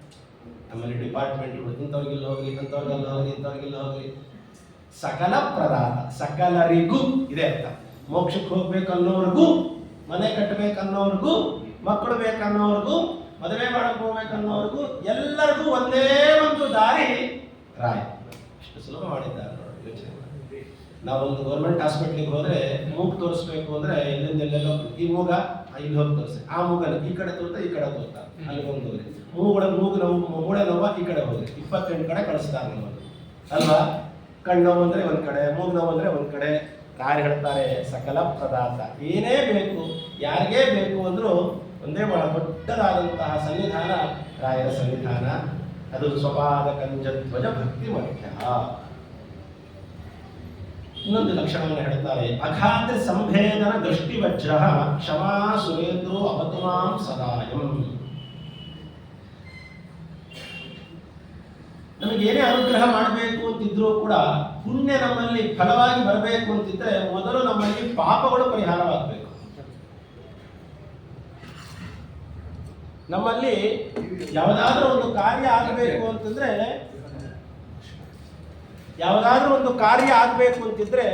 ನಮಗೆ ಪುಣ್ಯ ಇರಬೇಕು. ಏನ್ ಪುಣ್ಯ ಮಾಡಿದ್ರೆ ಎಂಥದಿದೆ ಅಂತಿರ್ತೀವಲ್ಲ ನಾವು. ಪುಣ್ಯ ಇದ್ದಾಗ ಮಾತ್ರ ನಮಗೆ ಫಲ ಆಗ್ಲಿಕ್ಕೆ ಸಾಧ್ಯ. ಸೊ ಪುಣ್ಯ ಬರಬೇಕು ಅಂದ್ರೆ ಪಾಪಗಳು ಹೋಗ್ಬೇಕಾಗಾದ್ರೆ ಪಾಪಗಳು ಕಳ್ಕೊಳಕ್ಕೆ ಇನ್ನೊಂದ್ ಕಡೆ ಹೋಗ್ಬೇಕಾ? ಯಾಕಂದ್ರೆ ಹೇಳ್ತಿರ್ತಾರೆ ಎಲ್ಲರೂ ಎಲ್ಲ ಪಾಪ ಕಳ್ಕೊಂಡು ಬರ್ರಿ, ನಾನು ನಿಮಗೆ ಪುಣ್ಯ ಕೊಡ್ತೀನಿ. ಈ ತರ ಹೇಳಿದಲ್ಲ, ಅನೇಕ ರೀತಿಯಾದ ಡಿಪಾರ್ಟ್ಮೆಂಟ್ಗಳಿದೆ ಅಂತ. ರಾಯರ ಹತ್ರ ಹೋದ್ರೆ ಸಕಲ ಪ್ರದಾತ ಎಲ್ಲ ಕೊಡ್ತಾರೆ ಪುಣ್ಯ ವಿಶೇಷದಿಂದ. ಆದ್ರೆ ಪಾಪ ಕಳ್ಕೊಳಕ್ಕೆ ಇನ್ನೊಂದ್ ಕಡೆ ಹೋಗ್ಬಿಟ್ಟು ಎಲ್ಲರೂ ಹೋಗಿ ಪಾಪ ಕಳ್ಕೊಂಡು ಬರ್ರಿ, ಆಮೇಲೆ ನಿಮಗೆ ನಾನು ಪುಣ್ಯ ಕೊಡ್ತೀನಿ. ಇಲ್ವೇ ಇಲ್ಲ, ಅದಕ್ಕೂ ರಾಯರೇ ಗತಿ ನಮಗೆ. ಹೇಳ್ತಾರೆ ಅಘಾತ ಸಂಭೇದನ ದೃಷ್ಟಿ ವಜ್ರ. ನಿಮ್ಮ ಪಾಪಗಳು ಬೆಟ್ಟದಷ್ಟು, ಪಾಪಗಳ ರಾಶಿ ಬೆಟ್ಟದಷ್ಟಲ್ಲಿ ಬೇಕಾದ್ರೆ ಅಂದ್ರೆ ಸಂಭೇದನ ದೃಷ್ಟಿ ವಜ್ರ. ಅವರ ದೃಷ್ಟಿ ಎಂಬಂತಹ ವಜ್ರಾಯುಧದಿಂದ ನಮ್ಮ ಬೆಟ್ಟದಷ್ಟು ಪಾಪಗಳನ್ನು ಸೀಳಿ ಪುಡಿ ಪುಡಿ ಮಾಡಿಬಿಡ್ತಾರೆ. ಯಾವುದರಿಂದ? ಯುದ್ಧ ಮಾಡಿ ಅಲ್ಲ, ದೃಷ್ಟಿ ವಜ್ರ. ನಿಮಗೆಲ್ಲ ತಿಳಿದಂತೆ ಪುರಾಣಗಳಲ್ಲಿ ಹೇಳ್ತಾರೆ, ಪರ್ವತಗಳಿಗೆಲ್ಲ ರೆಕ್ಕೆಗಳಿತ್ತು ಅಲ್ವಾ, ಅದನ್ನ ಹೋಗಿ ಇಂದ್ರದೇವರನ್ನ ಎಲ್ಲ ಕತ್ತರಿಸಿ ಹಾಕ್ತಿದ್ರು ಅಂತ ನಾವು ಕೇಳ್ತಿರ್ತೀವಲ್ಲ. ಇಂದ್ರಾಯುಧಂ ಛೇದ ಪಕ್ಷಾನ್ ಕ್ಷಿತಿಧಾರಿಣಾಂ ಪ್ರಾಕ್ ಹೇಳ್ಬೇಕಾದ್ರೆ ಹೇಳ್ತಾರಲ್ಲ. ಶಾನೋಹರಸ್ಯ ಗಿರಿ ಪಕ್ಷ ವಿನಾಶಕಾಲೇ ಕ್ಷಿಪ್ತೋರ್ಣವೇ ಸಮೃದ್ಧೋರ್ವೈತಾತ್ಮ ಪಕ್ಷ ತತ್ವಗಳು ಹೇಳ್ತಾರೆ ಆಚಾರ್ಯರು. ಪರ್ವತಗಳಿಗೆಲ್ಲ ರೆಕ್ಕೆಗಳಿತ್ತು. ಇಂದ್ರದೇವರು ಹೋಗಿ ಆ ರೆಕ್ಕೆಗಳನ್ನೆಲ್ಲ ಕತ್ತರಿಸಿ ಬರ್ತಿದ್ರು. ಯಾಕಂದ್ರೆ ಹಾರಾಡ್ತಿದ್ರೆ ಪರ್ವತಗಳು ಹೇಗಿರ್ಬೇಕು, ಜೀವನ ಮಾಡಬೇಕು, ಒಂದು ಕಡೆ ನಿಂತ್ಕೊಳ್ಬೇಕು. ಅವತ್ತಿಂದ ಅಚಲ ಅಂದ್ರೆ ಬೆಟ್ಟ ಅಂತ ಆಯ್ತು ಅವತ್ತಿಂದ ಅಲ್ವಾ. ಹಾಗೆ ಇಂದ್ರದೇವರು ಪರ್ವತಗಳ ರೆಕ್ಕೆಗಳನ್ನು ಮಾತ್ರ ಕತ್ತರಿಸಿದ್ರು. ಆದರೆ ಇಂದ್ರದೇವರ ವಜ್ರಾಯುಧ ಪರ್ವತಗಳ ರೆಕ್ಕೆ ಮಾತ್ರ ಕತ್ತರಿಸಿತು. ಆದರೆ ಮಂತ್ರಾಲಯ ಪ್ರಭುಗಳ ದೃಷ್ಟಿ ಎಂಬಂತಹ ವಜ್ರಾಯುಧ ಅಘಾದ್ರಿ, ಅದ್ರಿ ಅಂದ್ರೆ ಪರ್ವತ, ಪಾಪಗಳೆಂಬಂತಹ ಪರ್ವತಗಳ ಸಂಭೇದನ, ಭೇದ ಅಲ್ಲ ಸಂಭೇದನ. ಬರೀ ಒಂದೇ ಟಾಕಿ ಹೋಗ್ರಿ ಇಲ್ಲ, ಅದನ್ನು ಒಡೆದು ಹಾಕಿ ಪುಡಿ ಪುಡಿ ಪುಡಿ ಮಾಡಿ ನಾಶ ಮಾಡಿಬಿಟ್ಟು ಪಾಪಗಳ ರಾಶಿಗಳನ್ನ ಕೇವಲ ದೃಷ್ಟಿಯಿಂದ ನಾಶ ಮಾಡ್ತಾರೆ ರಾಯರು. ಅಂತಂದ್ರೆ ಅವರ ದೃಷ್ಟಿ ಎಂಥ ಅದ್ಭುತವಾದಂತಹ ದೃಷ್ಟಿ ಇರಬೇಕು. ಹಾಗಾಗಿ ನಾವು ರಾಯರನ್ನು ನೋಡೋದು ದೊಡ್ಡದಲ್ಲ, ರಾಯರ ದೃಷ್ಟಿ ನಮ್ಮ ಮೇಲೆ ಬೇಕು. ನಾವು ರಾಯರನ್ನ ನೋಡಬೇಕು. ಇದು ಹೇಗಾಗತ್ತೆ ಆಚಾರ್ಯ ಅಂದ್ರೆ, ನಾವು ರಾಯರನ್ನು ನೋಡೋ ಪ್ರಯತ್ನ ಮಾಡ್ತಿರ್ಬೇಕು. ದಿನ ಹೋಗಿ ರಾಯರ ದರ್ಶನವನ್ನು ನಾವು ಮಾಡಬೇಕು ಅಂತ ಇಟ್ಕೊಂಡು ಎಂಥದ್ದೇ ಕ್ಲಿಷ್ಟ ಪರಿಸ್ಥಿತಿ ಇದ್ರೂ ಕೂಡ ದಿನ ಹೋಗಿ ರಾಯರ ಮುಂದೆ ನಿಂತ್ಕೊಳ್ತೀವಿ. ನಾನು ರಾಯರ ನೋಡುವ ಪ್ರಯತ್ನ, ರಾಯರ ದೃಷ್ಟಿ ನಮ್ಮ ಮೇಲೆ ಬೀಳ್ಲಿ ಅನ್ನುವ ಅಭಿಪ್ರಾಯದಿಂದ ಹೋಗಿ ರಾಯರ ಮುಂದೆ ನಿಂತ್ಕೊಂಡ್ವಿ ಅಂದ್ರೆ ಅಗಾದ್ರೆ ಸಂಭೇದನ ದೃಷ್ಟಿ ವಜ್ರ, ಅದು ನಿಜವಾದ ಸಾರ್ಥಕತೆ. ಹಾಗಾಗಿ ಈ ಅನುಸಂಧಾನ ನಮ್ಮಲ್ಲಿರಬೇಕು. ಕೃಷ್ಣಾಮೃತ ಮಹಾರಣವದಲ್ಲಿ ಆಚಾರ್ಯರು ಒಂದು ಮಾತಾಡ್ತಾರೆ, ಗೋಪಿ ಚಂದನ ಲಿಪ್ತಾಂಗೋ ಯಂ ಯಂ ಪಶ್ಯತಿ ಚಕ್ಷುಷ ತಂ ತಂ ಶುದ್ಧಂ ವಿಜಾನೀಯ ನಾತ್ರ ಕಾರ್ಯ ವಿಚಾರಣ. ಯಾರು ಗೋಪಿ ಚಂದನವನ್ನ ಹಚ್ಕೊಂಡಿರ್ತಾರಲ್ಲ, ಗೋಪಿ ಚಂದನವನ್ನ ಹಚ್ಚಿಕೊಂಡಂತವರನ್ನ ನೋಡಿದ್ರೆ ಸಾಕು, ಯಂ ಯಂ ಪಶ್ಯತಿ ಚಕ್ಷುಷ, ಅವಂತವನ್ನ ನೋಡಿದ್ರೇನೆ ನಮ್ಮ ಪಾಪಗಳೆಲ್ಲ ಪರಿಹಾರವಾಗಿ ಶುದ್ಧರಾಗ್ತೀವಂತ. ನಾವು ಭಗವಂತನ ನಿರ್ಮಾಲ್ಯವಾದಂತಹ ಗೋಪಿ ಚಂದನ ಗಂಧಾದಿಗಳನ್ನ ಧಾರಣೆ ಮಾಡಿದವರನ್ನ ನೋಡಿದ್ರೇನೆ ನಮಗೆ ಈ ರೀತಿ ಅನುಗ್ರಹ ಆಗುತ್ತೆ ಅನ್ನೋದಾದ್ರೆ, ಇವತ್ತು ಗೋಪಿ ಚಂದನ ಹಚ್ಕೊಂಡಿರೋರೆಲ್ಲ ಯಾರ ಕಡೆಯವರು ಅಂತ ಇತರರನ್ನ ಕೇಳಿದ್ರೆ ರಾಯರ ಕಡೆಯವರು ಅಂತ ಹೇಳ್ತಾರಲ್ಲ, ಅಂತ ರಾಯರ ದೃಷ್ಟಿ ನಮ್ಮ ಮೇಲೆ ಬಿದ್ದರೆ ನಮ್ಮ ಪಾಪಗಳು ಎಷ್ಟು ಹೋದೀತಿ ಯೋಚನೆ ಮಾಡಬೇಕಾದ್ರೆ ಅಲ್ವಾ. ಅಗಾಧ ಸಂಭೇದನ ದೃಷ್ಟಿ ವಜ್ರ ಅಂತ ರಾಯರ ಕೃಪಾ ದೃಷ್ಟಿ ನಮ್ಮ ಮೇಲೆ ಬಿದ್ದು ಅಂದ್ರೆ ಪಾಪಗಳ ರಾಶಿ ಸುಟ್ಟು ಬೂದಿ ಆಯಿತು ಅಂತ ತಿಳ್ಕೊಳ್ಳೋದು. ಕ್ಷಮಾ ಸುರೇಂದ್ರೋ ಅವತ್ತು ಮಾಂ ಸದಾನಿ, ಅದ್ಭುತವಾದ ಮಾತನ್ನು ಹೇಳ್ತಾ ಇದ್ದಾರೆ. ಕ್ಷಮಾ ಸುರೇಂದ್ರ ಅವರು ಇಂಥದ್ದೆಲ್ಲ ದೇವತೆಗಳಿಗೆ ಮಾತ್ರ ಸಾಧ್ಯ. ಸಕಲ ಪ್ರದಾತರಾಗಿರಬಹುದು, ಅವರ ಪಾದಗಳನ್ನು ಆಶ್ರಯ ಮಾಡಿದವರಿಗೆ ಅನುಗ್ರಹ ಮಾಡೋದಾಗಿರಬಹುದು, ಪುಣ್ಯಗಳನ್ನು ಕೊಡೋದಾಗಿರಬಹುದು, ಪಾಪಗಳನ್ನು ಪರಿಹಾರ ಮಾಡೋದಾಗಿರಬಹುದು. ಇದೆಲ್ಲ ಯಾರ ಲಕ್ಷಣ? ದೇವತೆಗಳ ಲಕ್ಷಣ. ಇವ್ರು ಯಾರು ಹಾಗಾದ್ರೆ ಅಂತ ಕೇಳಿದ್ರೆ ಅಪ್ಪಣ್ಣಾಚಾರ್ಯ ಹೇಳ್ತಾರೆ, ಕ್ಷಮಾ ಸುರೇಂದ್ರ. ಇವರು ಸುರೇಂದ್ರರೇ ಅಂದ್ರೆ ಇವರು ದೇವೇಂದ್ರರೇ. ಯಾವ ದೇವೇಂದ್ರರು? ಆ ಸ್ವರ್ಗಕ್ಕೆ ಆ ದೇವೇಂದ್ರ ಅಂದ್ರೆ ಕ್ಷಮಾ ಸುರೇಂದ್ರ. ಕ್ಷಮಾ ಅಂದ್ರೆ ಭೂದೇವಿ ಅಂತ ಅರ್ಥ, ಭೂ ಸುರೇಂದ್ರರು ಅಂತ ಅರ್ಥ. ಭೂಲೋಕಕ್ಕೆ ಸುರೇಂದ್ರರು ಯಾರು ಅಂತ ಹೇಳಿದ್ರೆ ಮಂತ್ರಾಲಯ ಪ್ರಭುಗಳು. ಅದಕ್ಕೋಸ್ಕರನೇ ಅವರು ಅಗಾಧ ಸಂಭೇದನ ದೃಷ್ಟಿ ವಜ್ರ ಸ್ವಪಾದ ಕಂಚತ್ವಜ ಭಕ್ತಿಮಗ್ರಹ ಶ್ರೀರಾಘವೇಂದ್ರ ಸಕಲ ಪ್ರದಾತ. ಅವರು ಇಂದ್ರರಾಗಿರುವುದರಿಂದಲೇ ಏನ್ ಬೇಕಾದ್ರೂ ಕೊಡ್ಲಿಕ್ಕೆ ಸಾಧ್ಯ. ಯಾರಿಂದ ಇಂದ್ರ ಇಲ್ಲಿ ಬಂದ್ಬಿಟ್ರೆ ಅವ್ರು ಮಧ್ಯರು ಅಂತ ಕರೀತಾರೆ ನಮ್ಮನ್ನ. ದೇವತೆಗಳು ಭೂಮಿ ಬಂದು ವಾಸ ಮಾಡೋದಿಲ್ಲ, ಮತ್ ದೇವತೆಗಳಿಗಲ್ಲದೆ ಇನ್ಯಾರು ಕೊಡ್ಲಿಕ್ಕೆ ಸಾಧ್ಯನೇ ಇಲ್ಲ. ಕೊಡ್ಲಿಕ್ಕೆ ಸಾಧ್ಯ ಇಲ್ವಲ್ಲ, ಅದಕ್ಕೆ ಅಪ್ಪಣ್ಣಾಚಾರ್ಯ ಹೇಳಿದ್ರು ಇವ್ರು ಯಾರು ಬೇರೆ ಅಲ್ಲ, ಇವರು ಇಂದ್ರನ ಯಾರು? ಭೂ ಸುರೇಂದ್ರರು. ಕ್ಷಮಾ ಸುರೇಂದ್ರ, ಕ್ಷಮಾ ಅಂತ ಭೂದೇವಿಗೆ ಹೆಸರು. ಯಾಕಂದ್ರೆ ನಾವು ಮಾಡುವ ಎಲ್ಲ ತಪ್ಪುಗಳನ್ನ ಕ್ಷಮಿಸಿ ಕ್ಷಮಿಸಿ ಕ್ಷಮಿಸ್ತಾಳ ಮಹಾತಾಯಿ ಅಲ್ವಾ. ಅದಕ್ಕೋಸ್ಕರ ಅವಳಿಗೆ ಕ್ಷಮಾ ಅಂತ ಕರೀತಾರೆ. ಅದಕ್ಕೋಸ್ಕರ ಕ್ಷಮಾ ಸುರೇಂದ್ರ. ಇದು ಪರಮೇಶ್ವರಿ ಅಂತ ಧಾತು ಇಂದ್ರ ಶಬ್ದಕ್ಕೆ.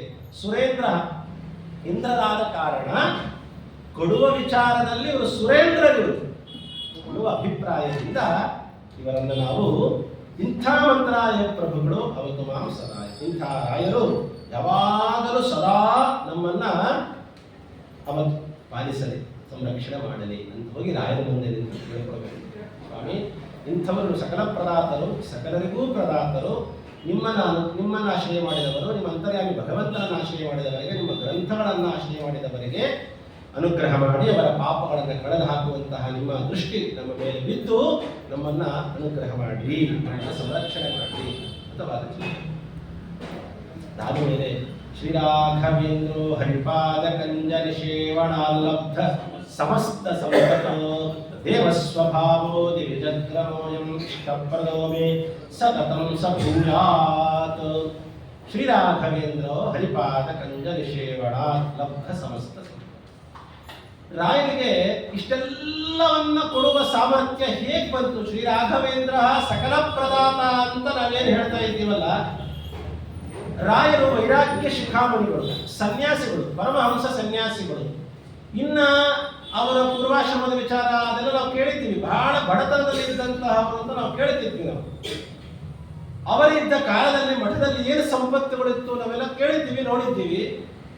ಇಂಥ ರಾಯರು ಸಕಲವನ್ನೂ ಸಕಲರಿಗೂ ಕೊಡ್ತಾರೆ ಅಂತ ಹೇಗೆ ಸಾಧ್ಯ? ಹೇಗೆ ನಂಬಲಿಕ್ಕೆ ಸಾಧ್ಯ? ಅವ್ರಿಗೆ ಹೇಗೆ ಬರ್ತಿತ್ತು ದುಡ್ಡು? ಹಾಗಾದ್ರೆ ಸಂಪತ್ತು, ಯಾವುದೇ ಸಂಪತ್ತಾಗಿರ್ಬೋದು, ಜ್ಞಾನದಿಂದ ಮೊದಲು ಮಾಡಿಕೊಂಡು ಯಾವುದೇ ಸಂಪತ್ತನ್ನು ಅವ್ರು ಕೊಡ್ತಾರೆ ಅಂದ್ರೆ ರಾಯರ ಹತ್ರ ಎಲ್ಲಿತ್ತು, ಹೇಗೆ ಬಂತು ಅಂತ ಕೇಳಿದ್ರೆ ನಾಳೆ ನೋಡೋಣ. ಹರೇ ಮಹಾ ಶ್ರೀ ಕೃಷ್ಣ.